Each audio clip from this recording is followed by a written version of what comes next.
Sidang lanjutan permohonan pra-peradilan ex-Mendikbudristek Nadiem Anwar Makarim kembali digelar hari ini.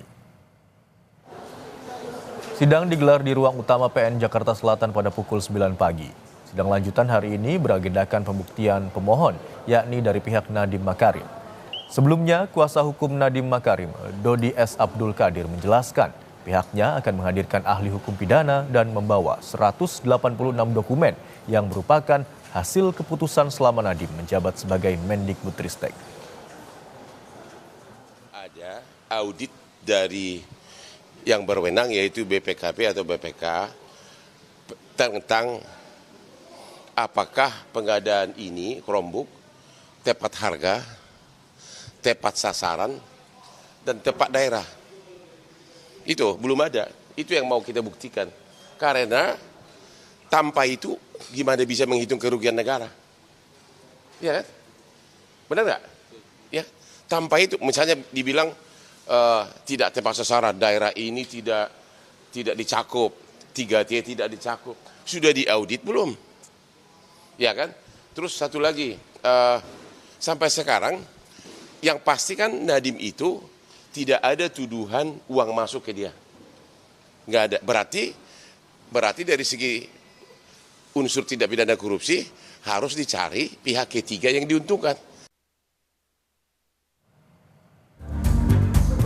Sidang pra-peradilan mantan Menteri Pendidikan, Kebudayaan, Riset, dan Teknologi Mendikbudristek Nadiem Makarim kembali digelar di Pengadilan Negeri Jakarta Selatan Senin siang. Dalam persidangan, jaksa mengklaim gugatan Nadiem Makarim tak berdasar hukum.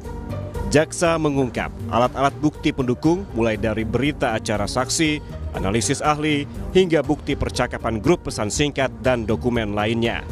Bukti yang dipaparkan merujuk pada penetapan Nadiem Makarim sebagai tersangka dugaan korupsi pengadaan Chromebook Mendikbudristek pada 2019 hingga 2022. Pendidikan Jasa Agung Muda Tindak Khusus nomor Trik 67 garing F2 garing FD.2 garing 09 garing 2025 pada tanggal 4 September 2025 atas nama tersangka Nadiem Anwar Makarim adalah tidak sah dan tidak berdasar atas hukum. Petitum nomor 4 menyatakan bahwa pendidikan yang dilaksanakan oleh termohon terkait peristiwa pidana sebagaimana dimaksud dalam penetapan tersangka terhadap diri pemohon sebagai masuk dalam pasal 2 ayat 1, pasal 3, pasal 18 Undang-Undang Nomor 31 tahun 1999 tentang pemberantasan tindak pidana korupsi sebagaimana telah diubah dalam Undang-Undang Nomor 20 tahun 2001 tentang perubahan atas Undang-Undang Nomor 31 tahun 1999 tentang pemberantasan tindak pidana korupsi. Sementara itu, kuasa hukum Nadiem Makarim mengklaim tak cukup bukti yang menunjukkan Nadiem berniat mengambil keuntungan dari kasus dugaan korupsi pengadaan Chromebook. Penyidik nanti dapat menyampaikan ya dasar perbuatan apa, bukti-buktinya apa saja, ya karena tadi sudah jelas dikatakan Nadiem tidak ada mens rea, ya tidak pernah ada bukti mens rea, tidak pernah ada bukti Nadiem menerima uang atau benefit apapun.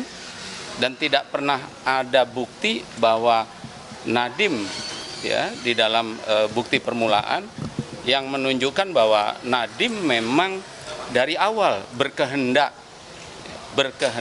untuk mengambil keuntungan dengan menetapkan aplikasi Chrome.